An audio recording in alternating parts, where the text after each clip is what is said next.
Um estudo no canal Clamando no Deserto. Nesse momento nós vamos estudar a lição 11, lição da Escola Sabatina, Deuteronômio e escritos posteriores. Que Deus possa nos abençoar a todos, que nós possamos ter um bom aprendizado com esta lição. Te convido para uma oração inicial e aí nós damos o início.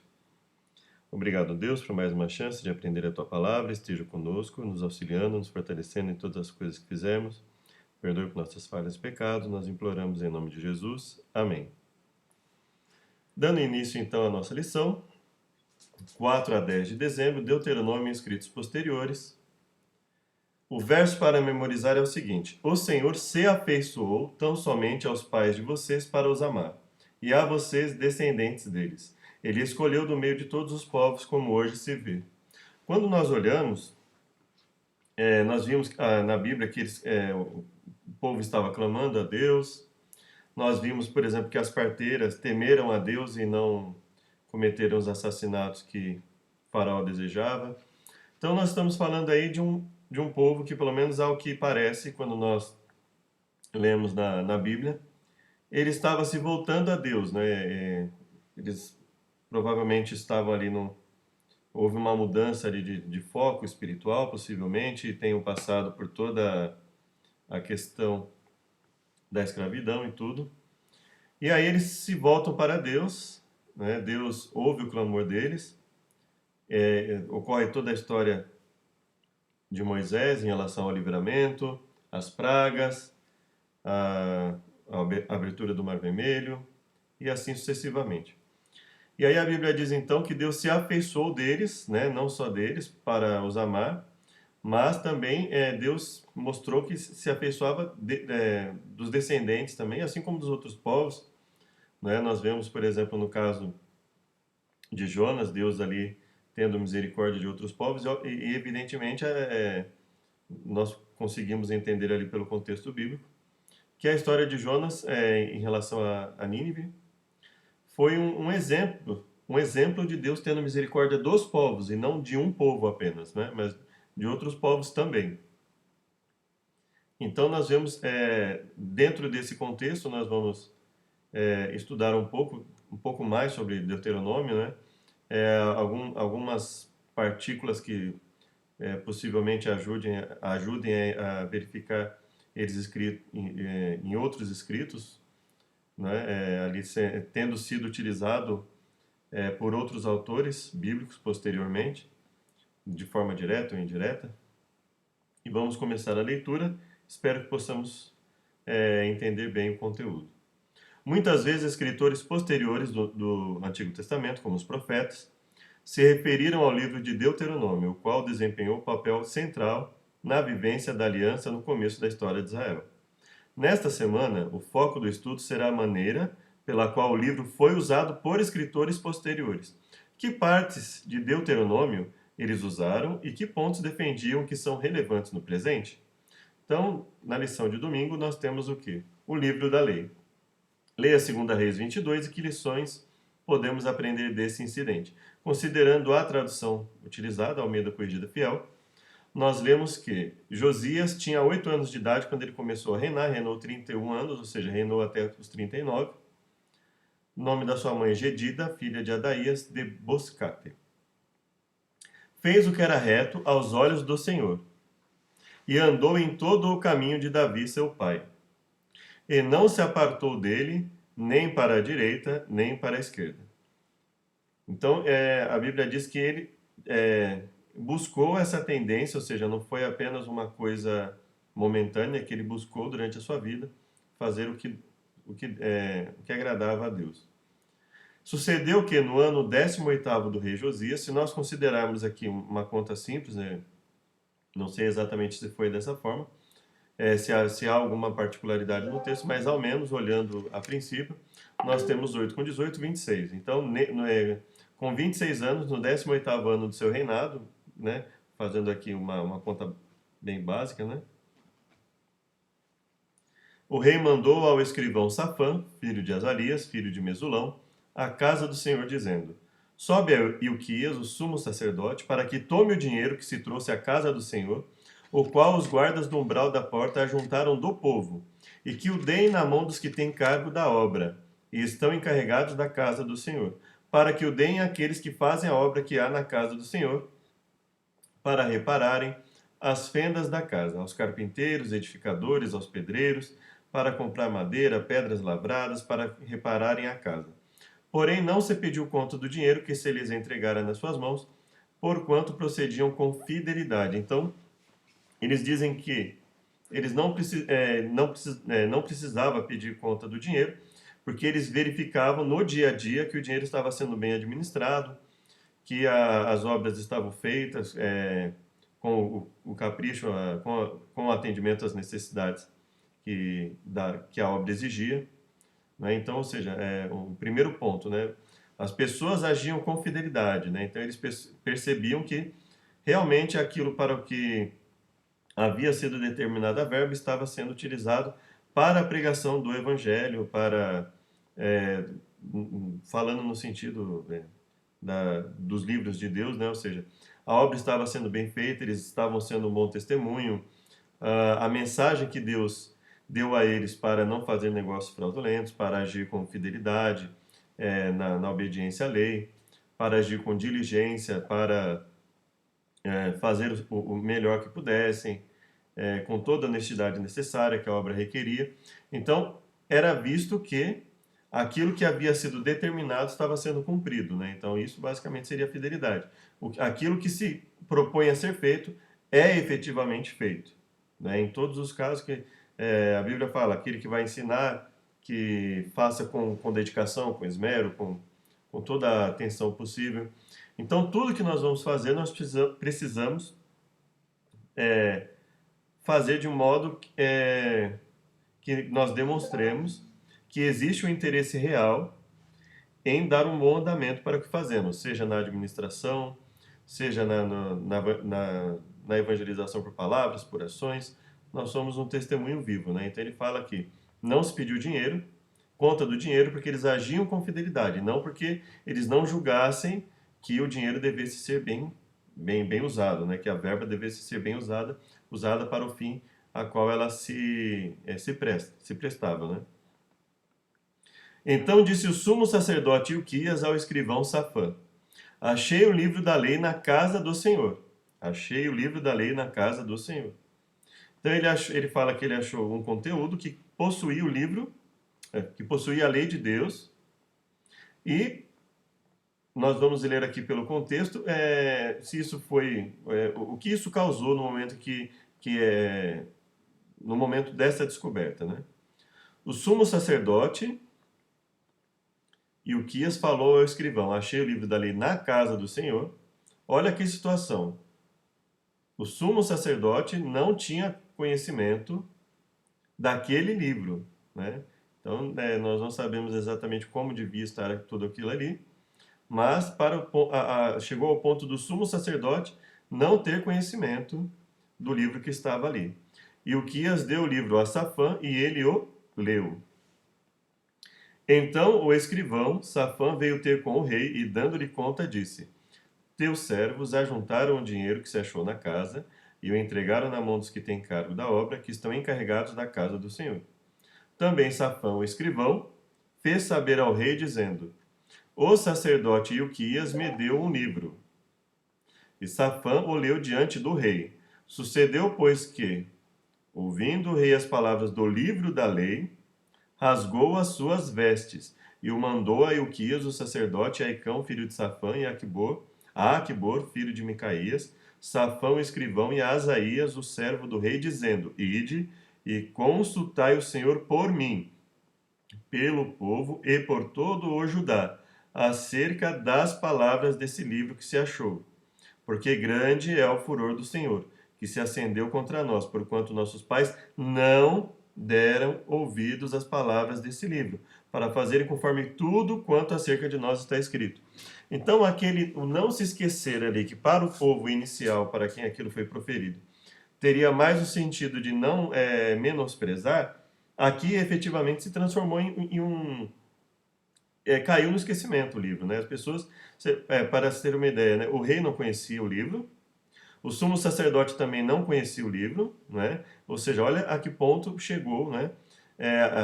E lembrando que os sacerdotes eles tinham como função auxiliar Moisés no ensinamento do conteúdo que foi dado ali em termos dos mandamentos, dos estatutos, a função sanitária que eles desempenhavam.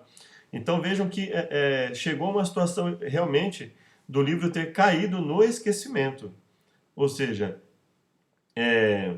pessoas nem sequer conheciam o conteúdo, o sumo sacerdote não conhecia o conteúdo desse livro, né? A que ponto que se chegou, pelo menos é o que dá a entender no contexto, né?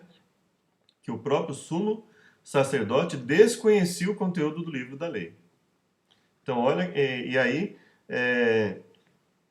o rei pede para que se clame ao Senhor para que ele tenha misericórdia de todos eles, porque ele, como rei, ali ficou preocupado de não ter tido a diligência suficiente com relação às palavras de Deus, quer dizer, um livro de tamanha importância que estava ali, escondido, né? Então foi o sacerdote Ilquias, e Aicão, Aquibor, Safã e Asaías, a profetisa Ulda, mulher de Salum, filho de Tikvá, o filho de Arás, o guarda das vestiduras, e ela habitava em Jerusalém, na segunda parte, e lhe falaram. E ela lhes disse, olha a situação que se chegou, né? Eles se uniram e foram até uma profetisa, ou seja, tamanho era o descaso ali, que nós podemos chamar de descaso, né, para se chegar a esse ponto, o descaso ali que possivelmente se teve com o conteúdo que era para ter sido guardado ali, as 7 chaves, e ter ficado ali num local que ficasse de fácil visualização para a liderança, para que eles pudessem auxiliar o povo. Então, tudo isso demonstra para nós aqui uma queda, né, na vida espiritual dessas pessoas, né, ao ponto do rei ter ouvido aquilo e rasgado as suas vestes, e ter dito, olha, grande é o furor do Senhor, porque os nossos pais não deram ouvidos às palavras desse livro, para fazerem conforme tudo quanto acerca de nós está escrito. Então veja que ele percebeu no momento da leitura do livro que a forma como eles estavam agindo estava ali possivelmente muito diferente, ou em pontos importantes, estava diferente do que Deus havia determinado. E aí então a profetisa diz o seguinte, assim diz o Senhor, eis que trarei mal sobre este lugar, e sobre os seus moradores, a saber, todas as palavras do livro que leu o rei de Judá, porquanto me deixaram e queimaram incenso a outros deuses, para me provocarem a ira por todas as obras das suas mãos. O meu furor se acendeu contra este lugar e não se apagará. Porém, ao rei de Judá, que vos enviou a consultar o Senhor, assim lhe direis. Assim diz o Senhor Deus de Israel acerca das palavras que ouviste. Porquanto o teu coração se enterneceu e te humilhaste perante o Senhor, quando ouviste o que falei contra este lugar e contra os seus moradores, que seria para assolação e para maldição, e que rasgaste as tuas vestes e choraste perante mim, também eu te ouvi, diz o Senhor. Por isso, eis que eu te recolherei a teus pais, e tu serás recolhido em paz à tua sepultura, e os teus olhos não verão todo o mal que hei de trazer sobre este lugar. Então, o que dá a entender aqui é o seguinte: Deus, evidentemente, se nós formos pensar, se Deus estava levando em conta a ignorância desse homem, e não só a ignorância, mas a disposição dele em obedecer, ele consideraria isso para todos os outros, independente de ter uma função de destaque ou não dentro do povo, né? Consideraria ali aqueles que realmente sabiam que isso existia e não deram ouvidos, e aqueles que não sabendo disso, né, não tiveram oportunidade, estavam obedecendo ali na sinceridade do que aprenderam. Então tornaram a trazer ao rei a resposta. Então o que fica muito evidente aqui é que a situação estava muito desorganizada, não é? Então como se pode justificar um incidente desse? Né? Ou seja, que lições nós podemos aprender disso? A, as nossas prioridades na igreja, em casa, na família, mas principalmente como igreja, a nossa prioridade deve ser manter o foco na palavra de Deus. No momento em que nós começamos a deixar de lado o estudo da palavra, até fazendo um comentário aqui com relação à lição da escola sabatina, irmãos, nós temos que tomar muito cuidado, né, quando nós vamos comentar a lição, apenas baseado no comentário da lição, né? Nós temos que entender o seguinte: a lição está sujeita à Bíblia, então nós precisamos comentar a lição tendo por base os versos, pelo menos os versos que ela coloca, né? De preferência, quando ela coloca um ou outro verso isolado, colocarmos pelo menos alguns versos a mais para darmos um contexto ali, porque os nossos comentários, nós devemos analisar o que está na Bíblia, o que está no comentário da lição e juntar isso e chegar a um consenso. Essa é a melhor forma, né? Se nós comentarmos sem ter o embasamento bíblico, e de repente tiver alguma coisa na lição que não esteja de acordo, que nós não concordamos, vai passar batido. Ou quando, se não concordarmos, não vamos ter como falar, né? E se concordarmos, de repente não temos biblicamente como defender. Então é muito complicado isso, porque simplesmente ler a lição e deixar a Bíblia de lado é mais ou menos o que eles estavam fazendo aqui. Provavelmente colocaram outras coisas acima, de preferência à palavra de Deus, e a palavra de Deus começou a ficar em segundo plano, terceiro, quarto, e até que chegou a esse ponto. E eu digo que apesar de nós termos o livro nas mãos, em muitos lugares talvez nós não estejamos distante disso. Nós temos o livro, mas temos acesso ao livro, mas não o estudamos. E aí, um livro fechado, ele é basicamente como se ele não existisse, né? Um livro fechado que você não abre para estudar, para entender o seu conteúdo, se dedicar ao estudo daquilo, é como se ele não existisse.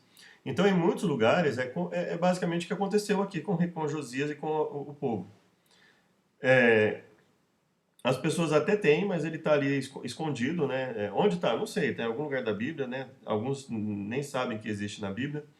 Então, assim, não está diferente disso aqui. A diferença é que as pessoas, naquela época era muito mais difícil, né, as pessoas terem acesso. Se os sacerdotes e os líderes, em geral ali, aqueles que Deus levantasse como profetas, não viessem a dar a palavra, dar o tom adequado ali e falar, olha, nós temos que nos voltar à palavra de Deus, muitas pessoas do povo não tinham condição ali de saber o que era para ser feito. No nosso caso, nós temos a Bíblia, apesar de nós percebermos cada vez mais a necessidade, inclusive é um plano que eu tenho, né, infelizmente não para agora, mas de tentar aprender ao máximo o hebraico, o grego, para ter um entendimento melhor, mas nós temos aí ferramentas, né, dicionário bíblico, léxicos, comentários, que nos ajudam, né?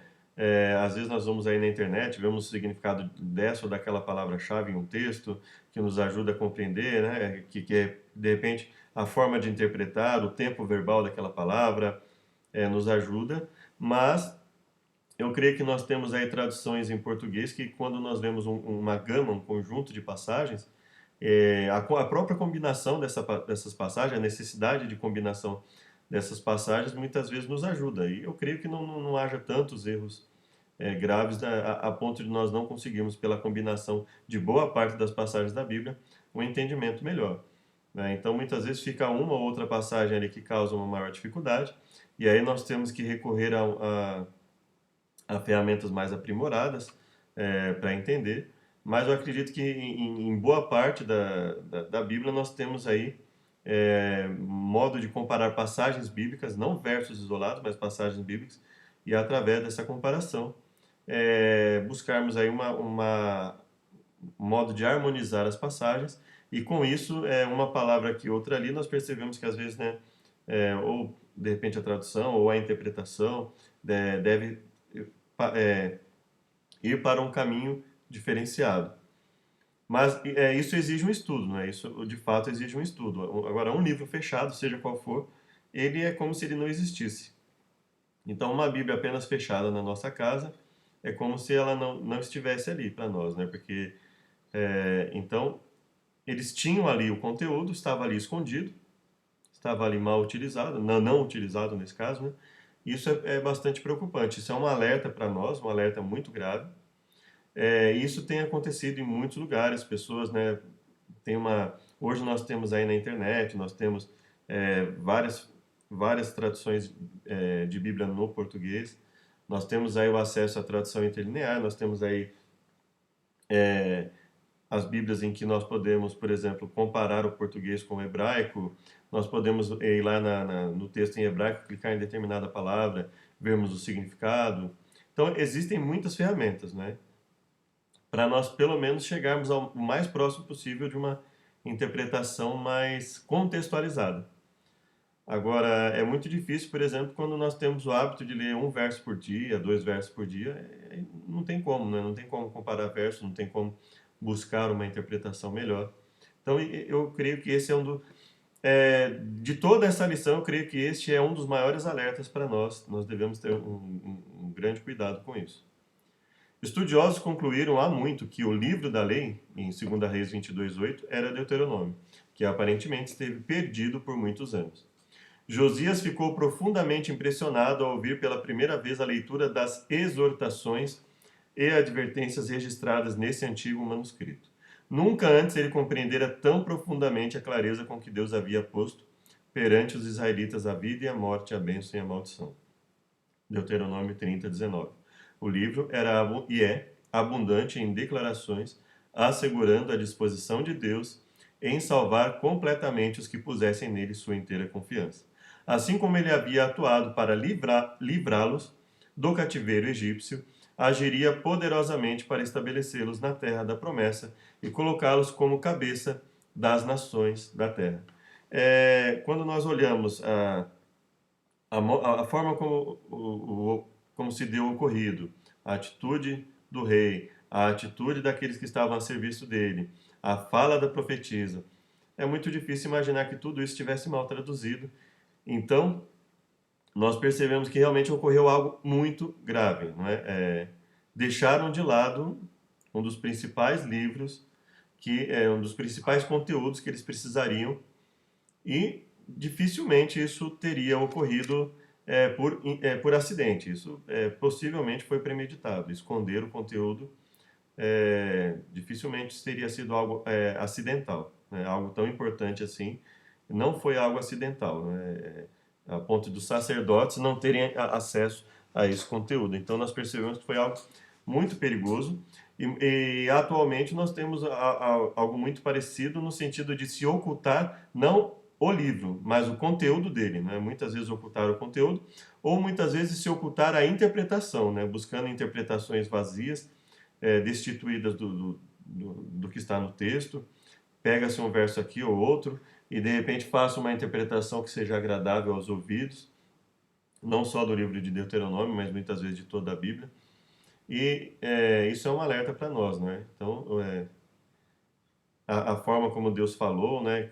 A forma como ele se referiu a outras pessoas e ao rei, a sinceridade do rei, a dedicação dele, a disposição em agir conforme a vontade de Deus. Então, veja que isso são coisas que Deus leva em conta na nossa vida, né? Ou seja, uma ignorância voluntária, uma ignorância que é algo que nós não tivemos acesso e menosprezamos, nós temos que tomar muito cuidado com isso.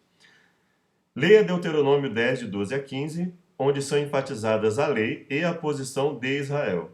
O que quer dizer a frase céu dos céus e que conceito Moisés quis apresentar com essa expressão?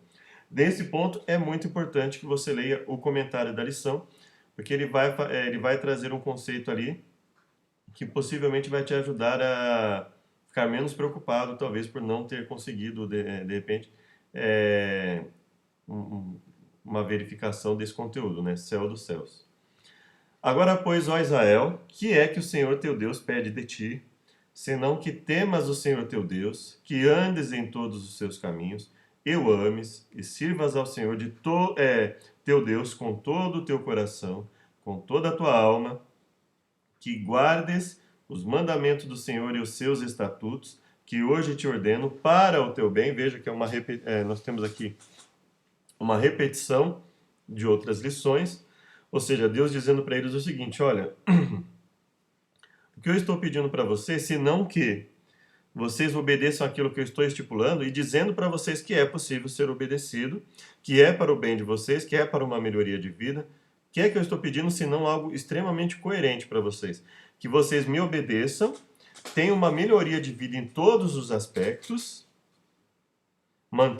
ou seja, manter a aliança com Deus era algo coerente, era basicamente fazer um conjunto de coisas que beneficiariam a eles, os manteriam com foco naquilo que realmente é importante, naquilo que realmente deve ser priorizado em todos os aspectos. Então, foi basicamente isso que Deus fez com eles. E ele diz: Eis que os céus e os céus dos céus são do Senhor teu Deus. Ou seja, aqui, a grosso modo, ele está dizendo o quê? Tudo é dele, né? A terra é tudo que nela há, os céus dos céus, ou seja, para onde se puder enxergar o horizonte e onde não se puder enxergar, né, é de Deus. E, portanto, não haveria por que imaginar que qualquer outro caminho fosse melhor do que o caminho que Deus tivesse estipulado para eles. E aí ele diz: tão somente o Senhor se agradou de teus pais para os amar. Veja que ele fala: olha, o ideal é que vocês me obedeçam, que vocês façam tudo isso. Isso vai causar uma melhoria de vida para vocês. Não é um fardo que eu estou estipulando algo extremamente coerente para a vida de vocês, para que vocês tenham uma vida melhor, se destaquem entre os outros povos de maneira positiva.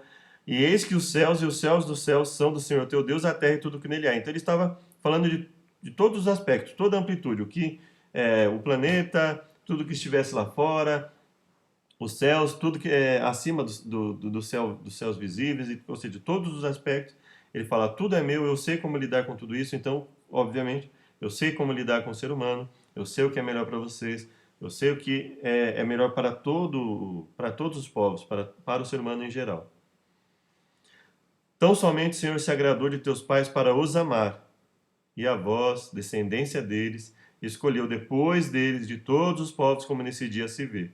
Circuncidai, pois, o prepúcio do vosso coração, e não mais endureçais a vossa cerviz. Então, Deus fala claramente: olha, havendo uma disposição verdadeira, sincera em mudança de vida, os efeitos vêm. Ou seja, nós ficaremos dispostos a lutar contra o pecado, contra tudo aquilo que nos prejudica, contra toda a indiferença em relação à palavra de Deus, o mau uso da palavra de Deus. Então, desde que nós tenhamos essa disposição de mudar a nossa vida, mudar a nossa mente, circuncidar o prepúcio do nosso coração, aceitar a aliança com Deus, estarmos dispostos a obedecê-lo de todo o coração, de toda a alma, de todo o entendimento, falando e vivendo constantemente a palavra, ao levantarmos, ao dormirmos, ao andarmos pelo caminho, ao nos alimentarmos, em todos os aspectos, não é? O que céu do céu significa não está absolutamente claro, pelo menos nesse contexto imediato. Mas Moisés aponta para a majestade, poder e grandeza de Deus. Ou seja, não apenas o próprio céu, mas o céu dos céus pertence a ele. Muito provavelmente uma expressão idiomática, ou seja, uma expressão que, dentro do contexto ali, eles entenderiam, mas que literalmente, se você traduzir de repente literalmente, não traga o significado exato, né? Como, por exemplo, falando um exemplo bem mais de forma didática. Tem os olhos maior que a barriga. Então, a intenção é dizer que a pessoa ela tem ali uma propensão para gula, por exemplo, para querer mais do que ela pode ou que ela precisa ter, mais ou que ela consegue administrar. Então, esse tipo de coisa. Então, são expressões idiomáticas, são expressões que elas têm um sentido diferente daquele que a gente, de repente, consegue ao traduzir palavra por palavra ali, literalmente, ao pé da letra, né? Ela tem, de repente, uma ênfase diferenciada, que para aquele povo para o povo que estava ali naquele momento, era compreensível, porque eles viviam isso o tempo inteiro, mas para nós, muitas vezes, depois de tanto tempo, nós precisamos de um cuidado um pouco maior para entender. O Deus grandioso, que governa o céu dos céus, olhou com amor para seu povo Israel e o chamou para uma aliança. Isso mostra o valor do povo de Deus. Leia os seguintes versos, todos fundamentados na expressão que aparece primeiro em Deuteronômio. Em cada caso, que ponto está sendo defendido, como vemos, e como vemos a influência de Deuteronômio? Agora também, ó Deus de Israel, cumpra-se a tua palavra que disseste a teu servo Davi, meu pai. Mas, na verdade, habitaria Deus na terra? Eis que os céus, e até o céu dos céus, não te poderiam conter. Ou seja, ele está dizendo basicamente, ou seja, não há local, né, no horizonte visível ou não visível, não perceptível ao ser humano, ou seja, não existe nenhum lugar que poderia conter a Deus. É basicamente esse é o entendimento, né? Eis que os céus e até o céu dos céus não te poderiam conter, quanto menos esta casa que eu tenho edificado. Ou seja, independente de qual seja, se verifique agora ou no futuro a respeito do termo exato, nós percebemos que a ênfase está nisso, né? Ou seja, não há o que possa conter a Deus, ou seja, Deus está em todos os lugares, não há o que possa contê-lo, não há ambiente, não há espaço, não há tempo que possa contê-lo. Então, é basicamente esse o entendimento que, quando nós lemos o que ele está dizendo aqui, isso nos ajuda a entender. Né? Quanto menos esta casa que eu tenho edificado. Volve-te, pois, para a oração de teu servo e para a sua súplica, ó Senhor meu Deus, para ouvires o clamor e a oração que o teu servo hoje faz diante de ti, para que os teus olhos noite e dia estejam abertos sobre esta casa, sobre este lugar do qual disseste: o meu nome estará ali, para ouvires a oração que o teu servo fizer neste lugar. 1 Reis 8, 26 a 29. Só tu és Senhor. Tu fizeste o céu dos céus e todo o seu exército. É como se ele tiver todo o seu o céu dos céus e todo o seu exército, podendo se referir, por exemplo, às estrelas, os planetas, a morada de Deus e os anjos, né? A terra e tudo quanto nela há, os mares e tudo quanto neles há, tu os guardas com vida a todos, e o exército dos céus te adora. Tu és o Senhor, o Deus que elegeste a Abrão e o tiraste de Uro dos caldeus e lhe puseste por nome Abraão.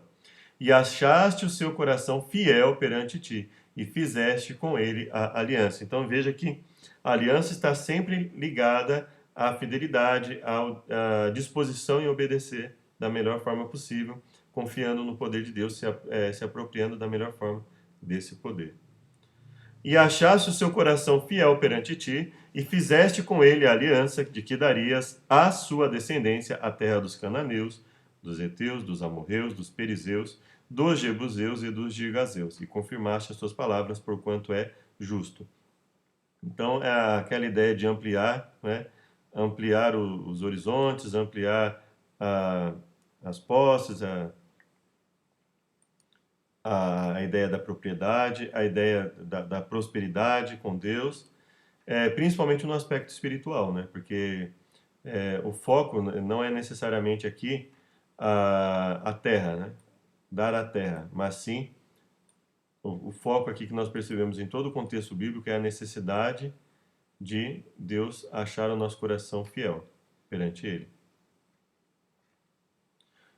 Louvai ao Senhor desde os céus, louvai-o nas alturas, louvai-o todos os seus anjos, louvai-o todos os seus exércitos, louvai o sol e lua, louvai-o todas as estrelas luzentes, louvai o céu dos céus e as águas que estão sobre os céus. Louvem o nome do Senhor, pois mandou e logo foram criados, e os confirmou eternamente para sempre, e lhes deu um decreto que não ultrapassarão. É como se ele estivesse dizendo, né, o que está acima dos céus, o céu dos céus, né, o que está acima dos céus. Louvem todos em todos os lugares, em todos os aspectos, que Deus seja louvado. Sempre a grandiosidade de Deus. Aqui nós não vamos, eu não vou buscar aqui, né, em outro lugar nenhum significado, porque basicamente o importante é que nós percebamos que existe essa repetição, que ela está sempre associada à grandiosidade de Deus, ao fato de que Ele está em todo lugar, que não há nada que possa contê-lo, sempre no sentido de enfatizar o poder de Deus e que Ele não se pode medir, Ele é imensurável, né?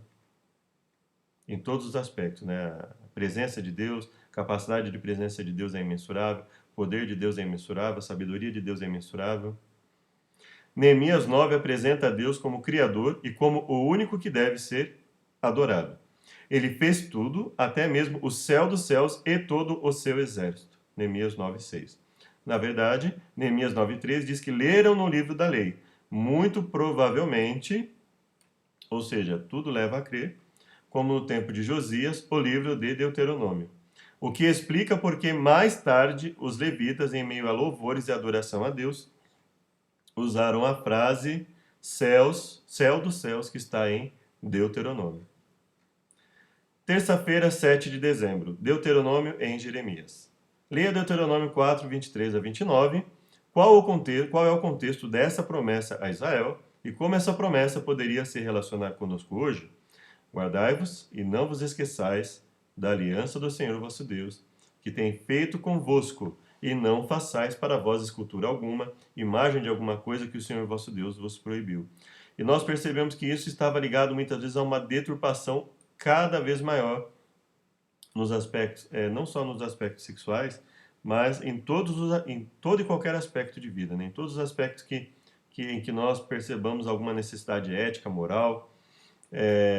Não era só a questão de ter uma imagem ali e adorá-la, mas todo o ensinamento que estava por trás da adoração àquela imagem, de obedecer a aquele suposto Deus ou deusa que estivesse ali representado por aquela imagem. Porque o Senhor teu Deus é um fogo que consome, um Deus zeloso. Quando, pois, gerardes filhos e filhos de filhos, e vos envelhecerdes na terra, e vos corromperdes, e fizerdes alguma escultura, semelhança de alguma coisa, e fizerdes o que é mal aos olhos do Senhor teu Deus para provocar a ira, veja que Deus não está predestinando as pessoas. O que ele está dizendo é que, tendo em mente que eles tendem a fazer isso, no caso deles virem a fazer isso entre aqueles que possivelmente viessem a fazer isso, ele diz: olha, hoje tomo por testemunhas contra vós o céu e a terra, que certamente logo perecereis na terra, a qual passais o Jordão para possuir. Não prolongareis os vossos dias nela, antes sereis de todo destruídos. Então, por mais que nós enxerguemos, evidentemente, a misericórdia de Deus, as pessoas hoje, o problema delas em relação a Deus, muitas vezes, principalmente os cristãos, eu acredito que, de repente, para alguém que nunca conheceu o Evangelho, é importante nós enfatizarmos sempre a misericórdia de Deus, primeiramente. Mas para aqueles que já estão no caminho, a maioria das pessoas já conhece e supervaloriza a misericórdia de Deus, esquecendo que o próprio Deus que manteve a sua misericórdia, fala da sua misericórdia, ele também é o mesmo que está falando: hoje tomo por testemunhas contra vós o céu e a terra, que certamente logo perecereis da terra, a qual passais o Jordão para possuir, não prolongareis os vossos dias nela, antes sereis de todo destruídos. Ou seja, o mesmo Deus, é o mesmo ser que está falando isso. Então nós temos que ter em mente que a má compreensão da misericórdia de Deus, ela pode nos impedir de entender a necessidade de justiça que Deus coloca constantemente. Ele fala: olha, a obediência a Ele é tão importante, não só se lembrar dele como o que salvou, mas aquele que quer comandar a vida deles com os mandamentos que vão trazer benefícios para eles. Ele deixa claro: são mandamentos, são estatutos, são juízos que vão trazer grandes benefícios para vocês, para o bem de vocês, para a prosperidade de vocês, para o prolongamento de dias. Então, Deus deixa muito claro isso. Ele fala: olha, é muito grave a desobediência, principalmente no aspecto da rebeldia que ele coloca, né? Olha, não se esqueçam, olha, não menosprezem a palavra. Então, isso é muito importante, principalmente para os que já são cristãos, que já têm um certo conhecimento bíblico, é de nós termos em mente que Deus é misericordioso, sim, mas ele tem uma série de advertências em relação ao nosso comportamento. E o Senhor vos espalhará entre os povos, e ficareis poucos em número entre as nações às quais o Senhor vos conduzirá. E ali servireis a deuses que são obra de mãos de homens, madeira e pedra, que não veem, nem ouvem, nem comem, nem cheiram. Então, então Deus está falando: olha, isso fatalmente vai acontecer se vocês, obstinada, deliberada, voluntariamente, se afastarem constantemente de mim. Vai chegar esse momento vai chegar e possivelmente não demore tanto quanto vocês imaginam. Mas aí ele fala, então dali, depois de todas as consequências, de muitas mortes, porque ele fala, olha só, ficareis poucos em número entre as nações. Então ele fala, depois de toda a morte, todo sofrimento, de toda a destruição, todos os prejuízos que vocês puderem imaginar, ele fala, então dali buscarás ao Senhor teu Deus e o acharás quando o buscares de todo o teu coração e de toda a tua alma. Então ele fala, olha, vocês vão buscar e vão achar quando realmente for legítima essa busca. Quando for um desejo de ser fiel, de ser leal a Deus, de obedecê-lo, de realmente mudar, e não apenas um ato ali para sair da situação de problema e depois deixar Deus de lado. Então ele fala, então, vocês vão buscar e vão achar a Deus quando buscarem de todo o coração. Ou seja, se não buscarem de coração, se não buscarmos de coração, fatalmente não vamos achar. E aí nós vamos nos frustrar e vamos culpar a Deus, né? Como muitas vezes nós fazemos, né? Ou pelo menos algumas vezes, né? Quando estiverdes em angústia e todas estas coisas te alcançarem, então nos últimos dias voltarás para o Senhor teu Deus e ouvirás a sua voz. Quando estiverdes em angústia e todas estas coisas te alcançarem, então nos últimos dias voltarás para o Senhor teu Deus e ouvirás a sua voz. Porquanto o Senhor teu Deus é Deus misericordioso e não te desamparará, nem te destruirá, nem se esquecerá da aliança que jurou a teus pais. Veja que não faz sentido Deus dizer isso apenas para que eles fiquem sabendo que em algum momento eles vão fazer o errado, vão cair, vão ser destruídos. Não, se Deus está dizendo isso para eles, e quando nós, por exemplo, lemos o livro de Jonas, nós percebemos que fica claro que Deus está dando um alerta, olha tudo que pode acontecer se vocês se afastarem. Então, para que se afastarem? Então, continue no caminho. Não é? Então, se você perceber que você está se afastando, então se converta, se volte para Deus novamente. Não deixe chegar a esse ponto. Então é basicamente o que Deus está falando. Olha, Deus é misericordioso, Ele tem a intenção de ajudar, sempre, mas é necessário que haja uma mudança verdadeira, é necessário que haja uma disposição verdadeira. Então não há necessidade de chegarmos a esse ponto. Nós podemos evitar que isso aconteça. Então essa é a ênfase que Deus dá constantemente, não é? Então ele fala, qual é o contexto dessa promessa? Israel e como essa promessa poderia se relacionar conosco hoje. Agora nós vamos ler um pouco de Jeremias, né? Basicamente aqui em Deuteronômio eu acredito que nós já tivemos aqui uma boa compreensão, principalmente tendo lido todas as lições até agora, né? Que Deus faz sim promessas, mas ele fala principalmente, não no sentido de falar, olha, se vocês forem, não, a intenção de Deus não era que ele entenda, caso vocês forem, fiquem tranquilos. Não era para eles ficarem tranquilos, era para eles ficarem preocupados, porque olha só quanto sofrimento Deus está falando, olha por quanto sofrimento vocês vão passar se vocês se afastarem constante, deliberado, voluntariamente dos caminhos. Olha quanta coisa vocês vão passar. Não há necessidade de passar por isso. Então, a ênfase aqui que nós devemos dar não é necessariamente na promessa de Deus que, olha, independente de onde vocês estiverem, eu vou ser misericordioso. Não, a ênfase que nós devemos dar no texto não é essa. A ênfase que nós devemos dar no texto é, olha, não há necessidade de nós chegarmos até aqui. O que Deus está dizendo para nós em todo o contexto bíblico é que, olha, Deus nos dá poder para que nós não precisemos chegar a esse ponto para nos convertermos novamente, para nos chegarmos a Ele e reconhecermos nossos erros. Não há necessidade de chegar a esse ponto. Ele fala, ainda que se chegue a esse ponto e Ele seja misericordioso, como Ele fala, como Ele determina aqui que Ele é, não há necessidade de chegarmos a isso. Então ele está dando um alerta, um grave alerta, um grande alerta para nós. Olha, não chegue a esse ponto, evite todo esse sofrimento. Que por mais que eu te perdoe, por mais que seja misericordioso com vocês, olha por quantas coisas ruins, extremamente ruins, vocês vão passar. Leia Jeremias 7, de 1 a 7. O que Jeremias disse ao povo que fizesse e como isso se relaciona com o que está escrito no livro de Deuteronômio? A palavra que da parte do Senhor veio a Jeremias, dizendo, põe-te à porta da casa do Senhor e proclama ali esta palavra e dizem, ouvi a palavra do Senhor, ouvi a palavra do Senhor todos de Judá. Os que entrais por estas portas para adorardes ao Senhor. Então ele está falando com pessoas que estariam ali indo até formalmente na busca a Deus, né? Assim diz o Senhor dos Exércitos, o Deus de Israel: melhorai os vossos caminhos e as vossas obras. Melhorai os vossos caminhos e as vossas obras, e vos farei habitar neste lugar. Não vos fieis em palavras falsas, dizendo: templo do Senhor, templo do Senhor, templo do Senhor é este. Como se a formalidade fosse o que, como se o fato de ser do povo, como se o fato de estar no templo por si mesmo fosse válido em contraste a todas as más atitudes, o mau comportamento, o mau testemunho de alguém. Se não oprimirdes o estrangeiro e o órfão.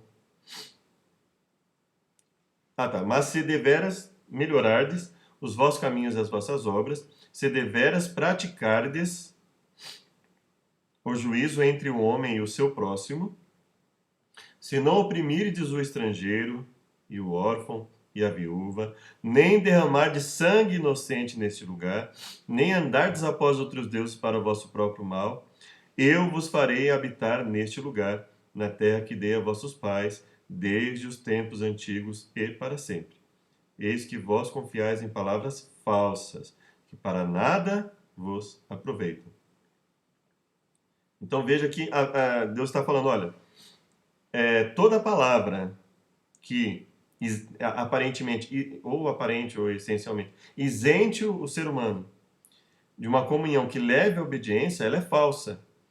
Toda palavra que falsamente se baseie na misericórdia de Deus, na formalidade do templo, do fato de que Deus constituiu como herdeiro da terra e como se fosse algo incondicional, ele fala, isso são palavras falsas, que para nada aproveitam. E ele fala isso claramente no contexto de obediência. Ele fala, se não oprimir do estrangeiro, o órfão, a viúva, não derramar de sangue inocente neste lugar, e nenhum lugar, né? Nem andardes após outros deuses para o vosso próprio mal.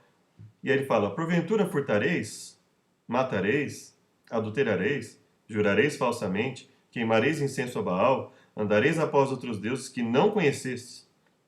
E então vireis, e vos poreis diante de mim nessa casa, que se chama pelo meu nome, e direi, fomos libertados para fazermos todas essas abominações. Olha só o que Deus está dizendo. Fala, é um absurdo entender ou ensinar para alguém que Deus livra as pessoas para que elas cometam esse tipo de abominação. E veja que Deus está falando aqui, principalmente no aspecto da rebeldia, do pecado deliberado. Né? Então ele fala, olha, você acha que Deus está livrando vocês para cometerem esse tipo de coisa? Você acha que Deus, a misericórdia de Deus, a graça de Deus, é uma justificativa para vocês fazerem isso e depois virem ao templo e dizer, o templo de Deus, como Deus é bom? Você acha que é para isso que Deus está livrando vocês? Então, ele está sendo muito claro, fala, olha, isso é uma hipocrisia. A suposta aceitação do caminho de Deus sem uma mudança de vida efetiva é uma hipocrisia. É isso que a Bíblia está dizendo para nós. E ele fala, são palavras falsas. Ele fala, as pessoas que estão fazendo isso, elas estão se enganando, tentando enganar outras pessoas. Agora, a Deus ninguém engana. Então Deus está dizendo claramente, olha, não é isso que eu coloquei na minha palavra, não é isso que eu prometi a vocês. Não é assim que a minha palavra deve ser interpretada. Ele está deixando claro, né? Ou seja, nós não fomos libertos para fazermos abominações, para justificarmos nossas abominações. Leia Jeremias 4:4 e compare com Deuteronômio 36. Qual é a mensagem ali para o povo e como o princípio se aplica igualmente ao povo de Deus hoje?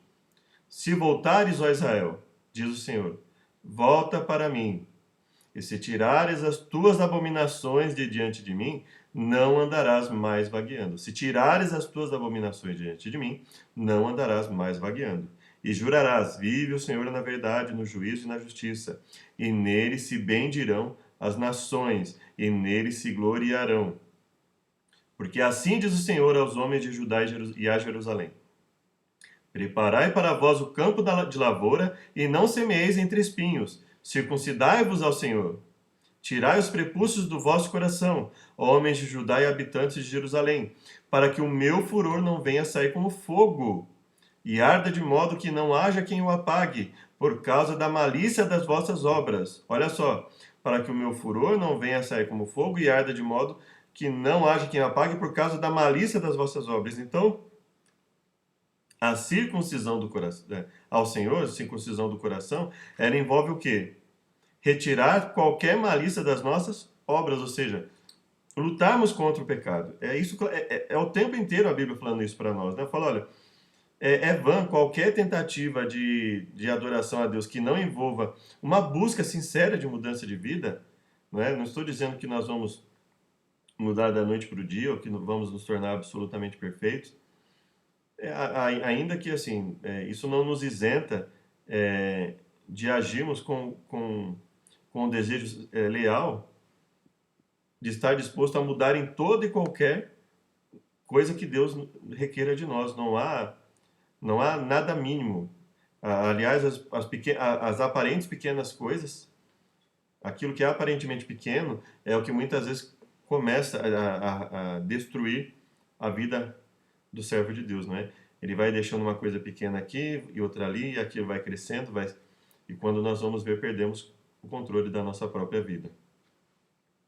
O que o Senhor pede, o que o Senhor disse ao povo e como isso se relaciona com o livro de Deuteronômio? Ouvi agora o que diz o Senhor: levanta-te, contende com os montes, e ouçam os outeiros a tua voz.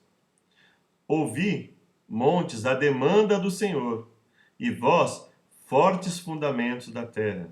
Lembra quando ele fala lá, as minhas testemunhas, né? Ele fala, ouvi, montes, e vós, fortes fundamentos da terra. Porque o Senhor tem uma demanda com o seu povo, e com Israel entrará em juízo.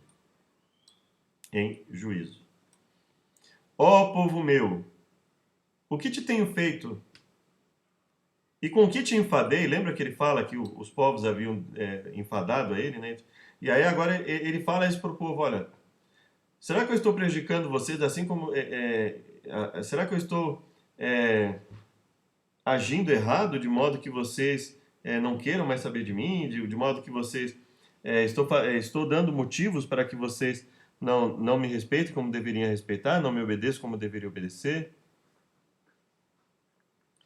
Testifica contra mim, pois te fiz subir da terra do Egito e da casa da servidão te remi, e enviei adiante de ti a Moisés, Arão e Miriam. Povo meu, lembra-te agora do que consultou Balaque, rei de Moabe, e o que lhe respondeu Balaão, filho de Beor, e do que aconteceu desde Sitim até Gilgal, para que conheças a justiça do Senhor. Com que me apresentarei ao Senhor e me inclinarei diante do Deus Altíssimo?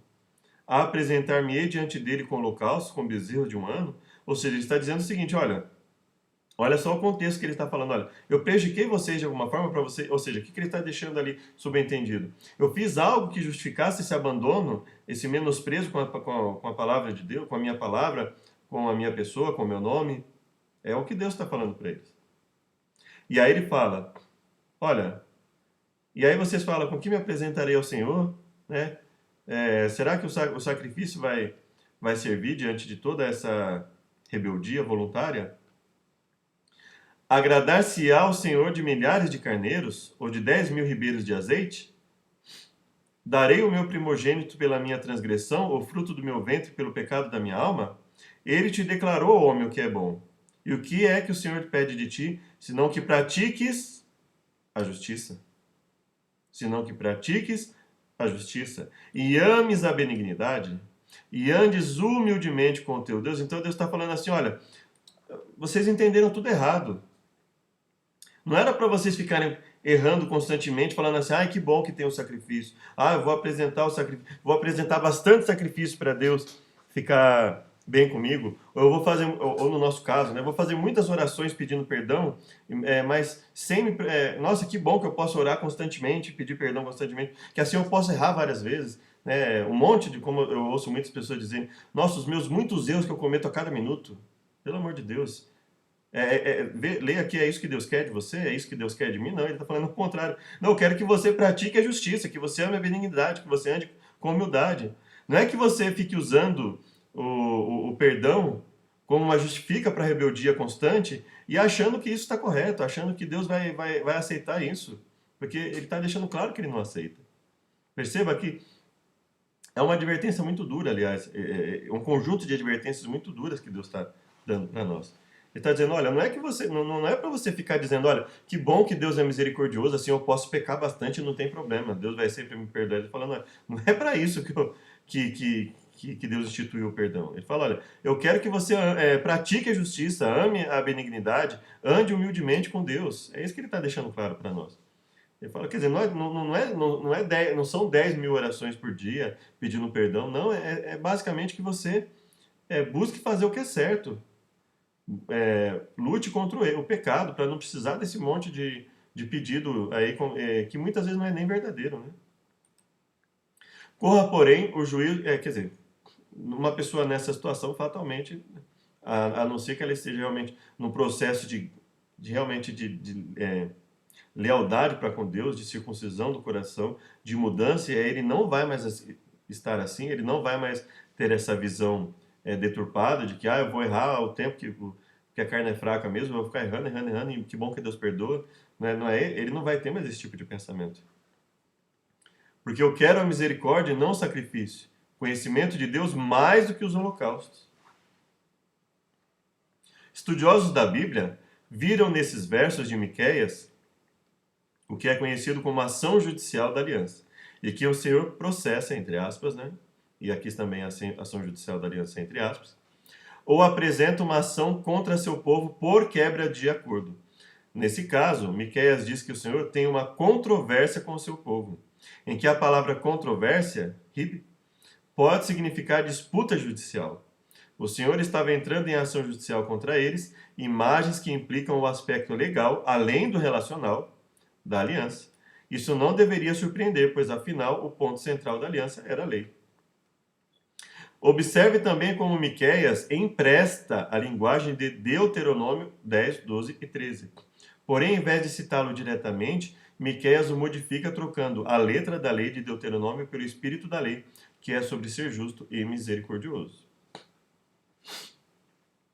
E é evidente que se você não entende a letra da lei, a letra no sentido de, se você não se debruça naquilo que está escrito, você jamais vai entender o que quer dizer o texto, não é? A intenção, obviamente, não é entender letra da lei como sentido, o que está escrito não serve. O que serve é uma suposta interpretação espiritual do texto, não é esse o aspecto.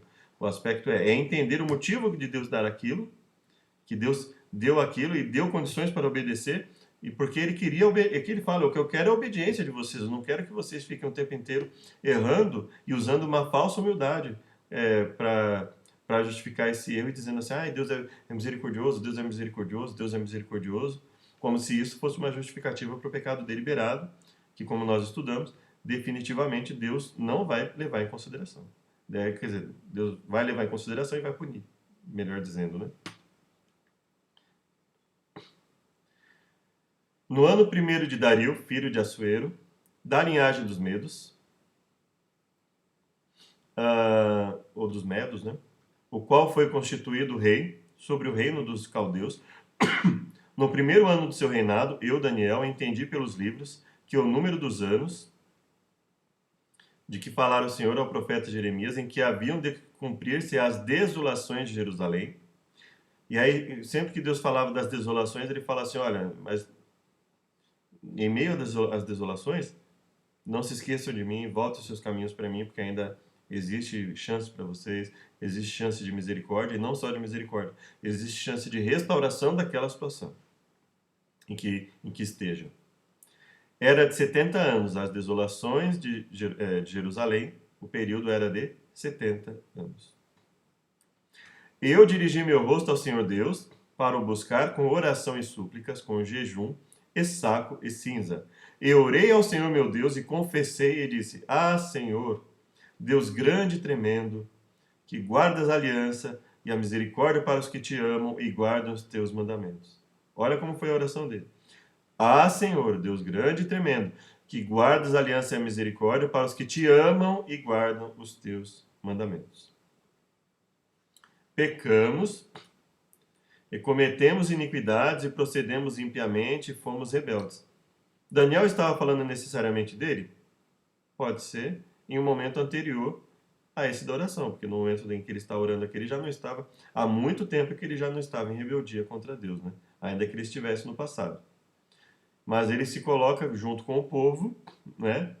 Que porque ele quer enfatizar o problema deles como povo, né? Então, sem querer justificar a ninguém, ou este ou aquele, nem a ele mesmo. Pecamos e cometemos iniquidades e procedemos impiamente, fomos rebeldes, apartando-nos dos teus mandamentos e dos teus juízos. E não demos ouvidos aos teus servos, os profetas. Não demos ouvidos aos teus servos, os profetas.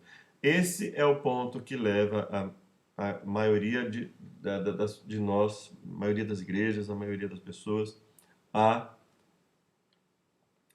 a um declínio constante na vida, né? Deixar de dar ouvido, tanto àqueles que estão na Bíblia, quanto àqueles que Deus levanta em cada tempo para enfatizar a sua palavra. Que em teu nome falaram aos nossos reis, aos nossos príncipes, aos nossos pais, como também a todo o povo da terra. A ti, ó Senhor, pertence a justiça, mas a nós a confusão de rosto, como hoje se vê. Então Daniel está dizendo claramente, olha, Senhor, nos perdoe, aquilo que o Senhor falou realmente acontece constantemente quando nós buscamos a Ti, a nossa situação é uma quando nós nos afastamos, agimos com rebeldia, as consequências vêm exatamente como o Senhor falou, a destruição, as mortes, escravidão, sofrimento constante. Aos homens de Judá e aos moradores de Jerusalém, a todo Israel, aos de perto e aos de longe, todas as terras por onde os tem lançado, por causa das suas rebeliões que cometeram contra ti. Ó Senhor, a nós pertence a confusão de rosto, aos nossos reis, aos nossos príncipes, a nossos pais, porque pecamos contra ti. Ao Senhor nosso Deus pertencem a misericórdia e o perdão, pois nos rebelamos contra ele.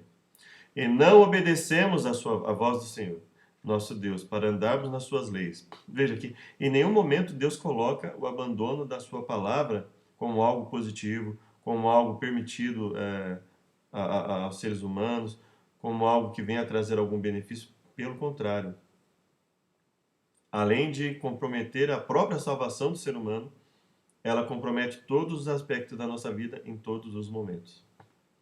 Sim, todo Israel transgrediu a tua lei, desviando-se para não obedecer à tua voz. Por isso a maldição e o juramento que estão escritos na lei de Moisés, servo de Deus, se derramaram sobre nós, porque pecamos contra ele.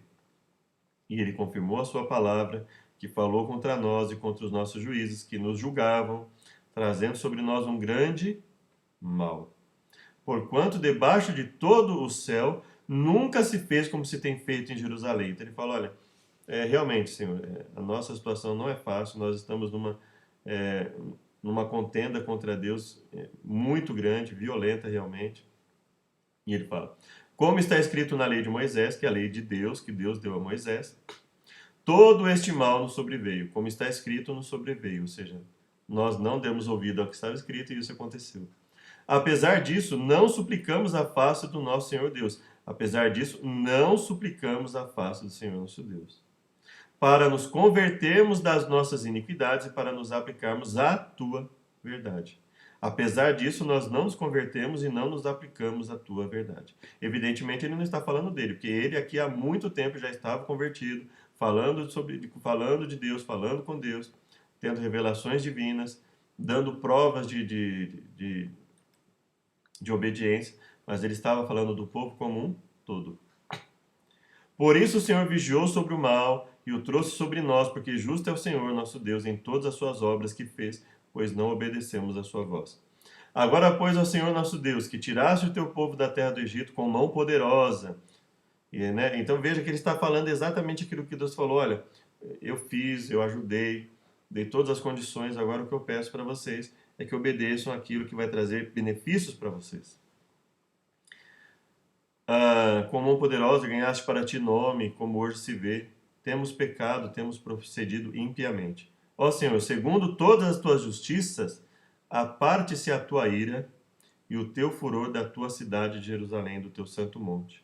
Porque por causa dos nossos pecados, por causa das iniquidades de nossos pais, tornou-se Jerusalém e o teu povo um opróbrio para todos os que estão em redor de nós.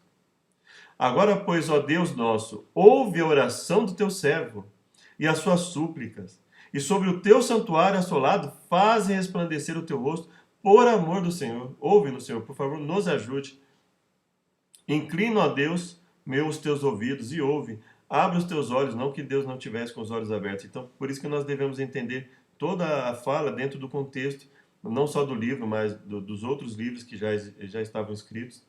Inclina, ó Deus meu, os teus ouvidos e ouve, abre os teus olhos e olha para a nossa desolação e para a cidade que é chamada pelo teu nome, porque não lançamos as nossas súplicas perante a tua face, fiada em nossas justiças, mas em tuas muitas misericórdias. Então ele fala, eu sei, Pai, que nosso povo está falhando constante e gravemente contra ti. Peço que nos ajude, que tenha misericórdia, que nos dê nova chance. Ó Senhor, ouve, ó Senhor, perdoa, ó Senhor, atende-nos e age sem tardar. Por amor de ti mesmo, ó Deus meu, porque a tua cidade e o teu povo são chamados pelo teu nome. Então veja que Daniel está deixando claro para Deus, olha Senhor, realmente tudo que acontece é da nossa responsabilidade como povo. Como povo nós nos afastamos de ti e muitos continuaram afastados apesar de tudo o que aconteceu. E aí, o que o comentário da lição nos diz? A oração de Daniel é um resumo sobre o que a nação havia sido advertida em Deuteronômio a respeito das consequências de não cumprir sua parte na aliança. Daniel se referiu duas vezes à lei de Moisés, Daniel 9, 11 e 13, que certamente incluía Deuteronômio, e nesse caso poderia estar se referindo especificamente a ele. Contudo, a oração de Daniel indicava que, apesar desses eventos, havia esperança. E Daniel realmente ele fala, né, olha, a retirada do Egito, e o Senhor falou realmente que se nós desobedecêssemos, né, logo pereceríamos, seríamos diminuídos em número, muitos destruídos, escravizados. E ele fala, se houver uma busca de todo o coração, e ele fala, eu sei que em muitos não há uma busca de todo o coração, mas por favor, tenha misericórdia de nós, nos ajude. Deus não os abandonaria por mais que parecesse assim. O livro de Deuteronômio ofereceu não apenas o contexto para se compreender a situação, mas também apontou para a promessa da restauração. Então Daniel entendia a sua função naquele momento ali, de interceder, de ajudar o povo.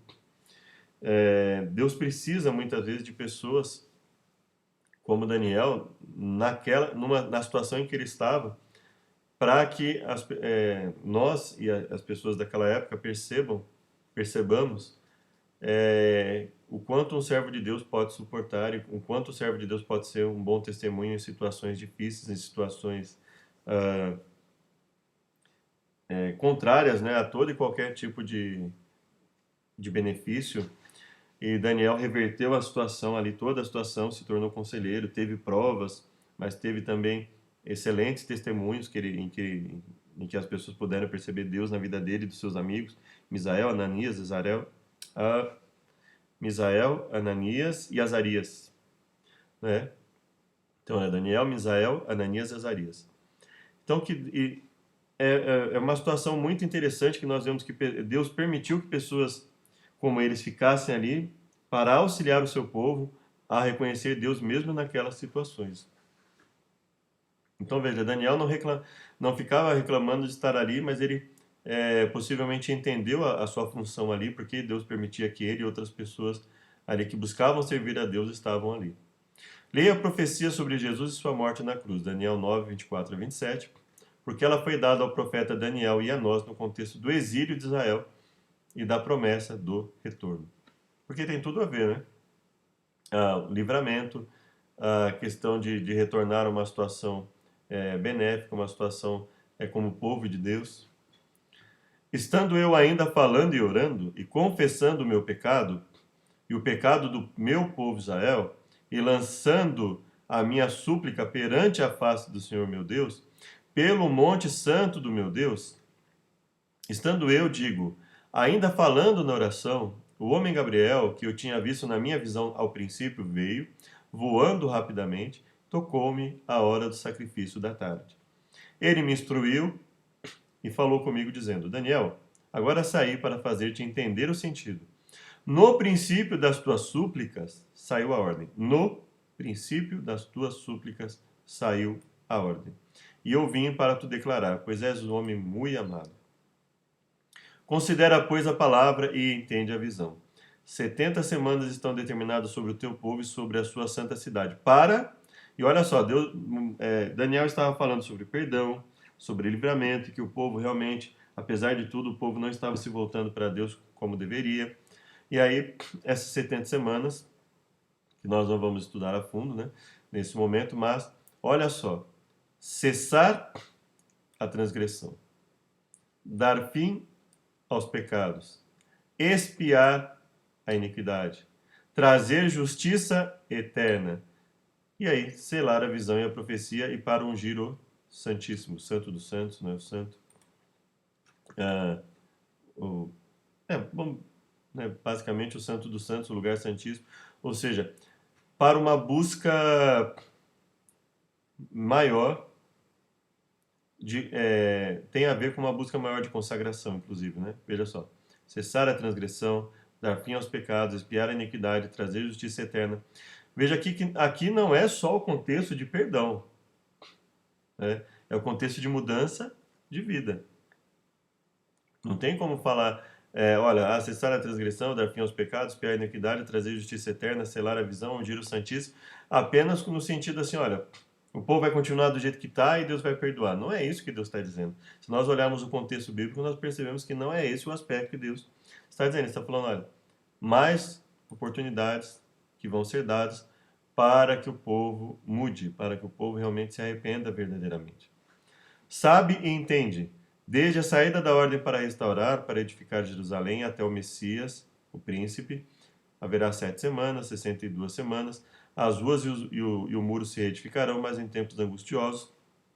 Aqui, os adventistas do sétimo dia entendem que, e não só os adventistas, mas muitos outros cristãos, que está envolvido aqui o sacrifício de Jesus Cristo, que nós entendemos que seria do ano 457 até ali, permeando ali o ano 34 da nossa era, e caminhando para o final dessa profecia, Jesus morrido e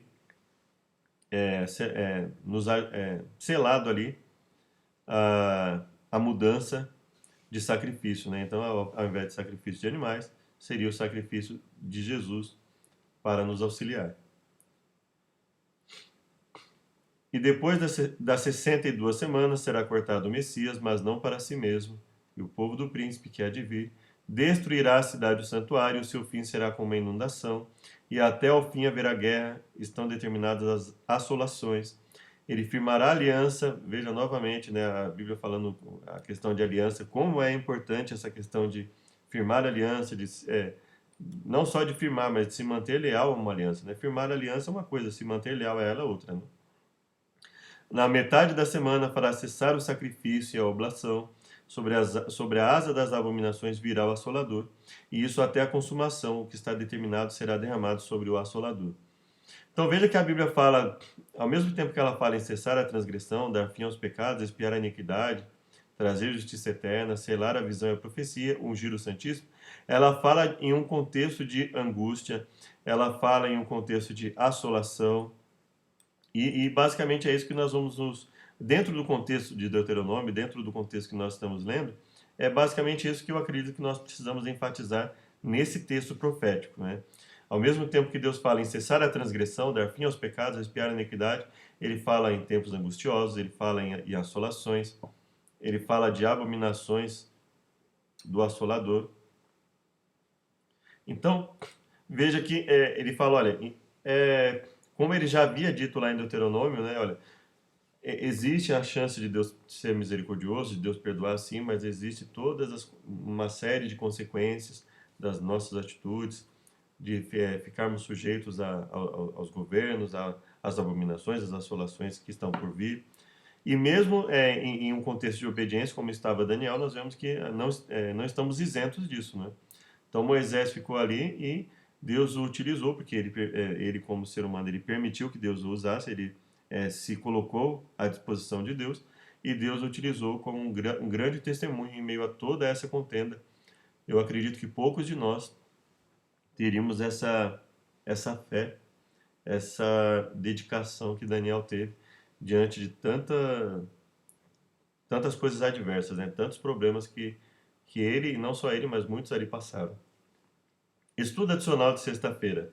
O texto de Miqueias 6, de 1 a 8, aqui entre colchetes, porque assim é o que se subentende, né? Como Amós 5:24 e Oséias 6:6, resume a mensagem dos profetas do oitavo século. O texto começa com o exemplo de uma ação judicial de aliança em que o profeta convoca o povo a ouvir a acusação de Yahvé, que Yahvé tem contra eles. As montanhas e colinas são júri, porque existem há muito tempo e testemunharam a maneira pela qual Deus trata Israel. Em vez de acusar diretamente Israel de quebrar a aliança, Deus pergunta se o povo tem alguma acusação contra ele. O que eu fiz? Como eu cansei? Diante da injustiça, alguns podem ter se cansado de fazer o bem. Entre aspas, né? Diante das oportunidades de enriquecimento rápido, alguns dos proprietários de terras podem ter se cansado de guardar as leis da aliança.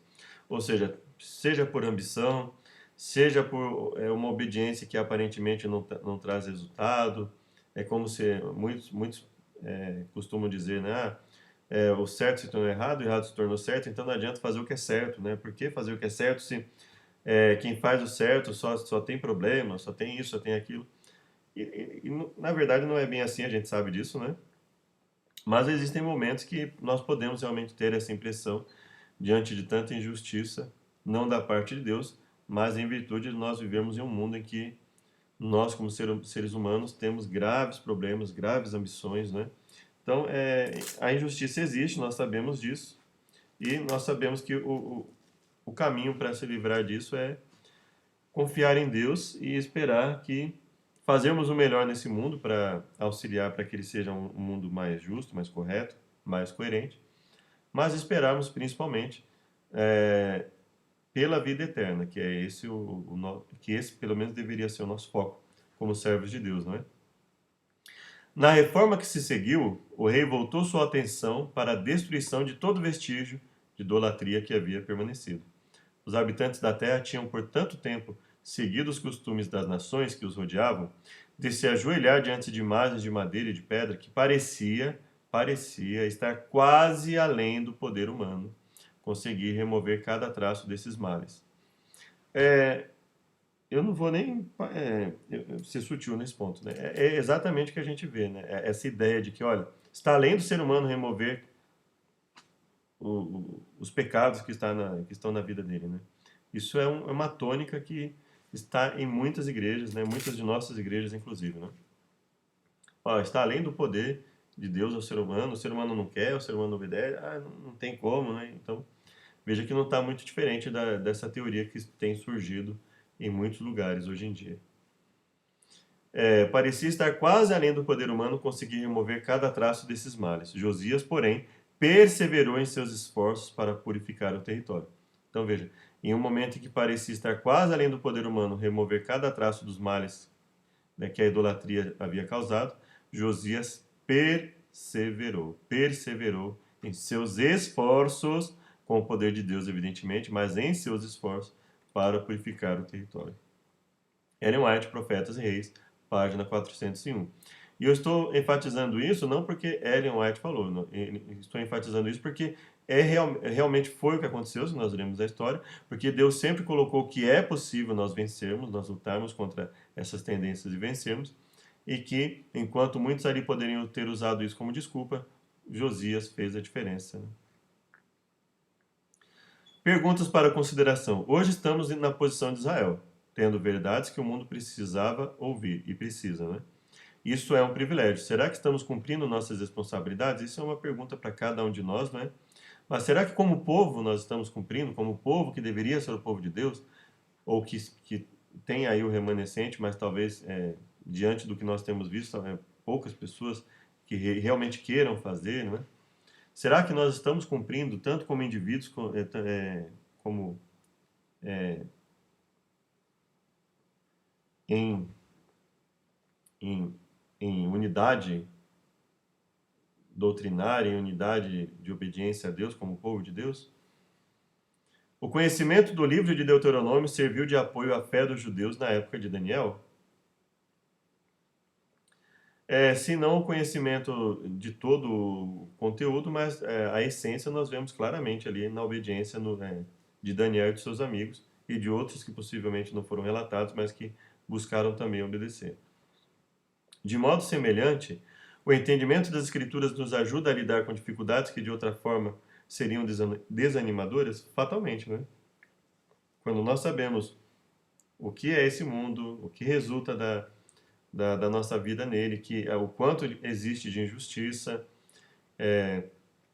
o quanto pessoas que buscavam servir a Deus no seu melhor passaram por problemas, assim como nós vemos ali, não só Daniel e seus amigos, que são Misael, Ananias, Azarias, o próprio Jeremias, a vida de Jeremias, uma vida de perseguição e sofrimento constante, pessoas que buscavam servir a Deus e que Deus ali os conscientizou da dificuldade que eles teriam e que eles seriam peças importantes ali de testemunho a favor de Deus, né? Então quando nós percebemos que Deus quer nos usar como suas testemunhas em qualquer que seja o momento, isso ajuda a passar por situações bem difíceis que de outra forma possivelmente nós não passaríamos, né? Repasse a profecia das 70 semanas, Daniel 9, 24 a 27. E aí eu peço que você, de repente, aí busque, né, nos livros a respeito do assunto, nos vídeos, né, porque aí é um assunto bem amplo. Que papel a aliança tem nessa profecia? Porque a aliança é tão, perdão, é tão importante nesse contexto e também para nós. Nós entendemos isso, esse contexto da aliança como de Daniel 9, como a profecia que indicava o Messias, que indicava uma mudança enorme em todo o contexto de sacrifício, em todo aspecto, e aí nós vimos pela vida, pelos ensinamentos de Jesus, quando nós vimos isso nos evangelhos, a forma de se enxergar a palavra de Deus, de lidar com ela. Então, que papel a aliança tem nessa profecia e por que a aliança é tão importante nesse contexto e também para nós? Então, eu acredito que esse é um estudo à parte. Eu te convido a estudar toda a lição e depois de ter estudado toda a lição, ter todo o entendimento da lição, dedicar aí um tempo, algumas horas, né, para ter um entendimento aí dessa relação da profecia e da importância de nós estarmos atentos e dispostos a obedecer a aliança que temos com Deus. Que Deus venha nos abençoar, que Deus venha nos fortalecer a cada momento, que nós possamos realmente servi-lo em sinceridade de coração. Te convido para uma oração final e que Deus nos abençoe. Senhor Deus, esteja sempre conosco, nos abençoando, nos ajudando a entender a Tua palavra. Livra-nos de todos os males, nos ajude a ser pessoas melhores, Pai. Nós imploramos que, pela Tua misericórdia, esteja sempre conosco, nos dando poder, primeiramente nos perdoando pelas falhas e pecados cometidos e nos dando poder para servi-lo cada vez melhor. Entendemos cada vez mais a Tua palavra, as advertências, os alertas que o Senhor nos dá, em nome de Jesus. Amém. Sejam muito bem-vindos, uma feliz semana e até o próximo estudo.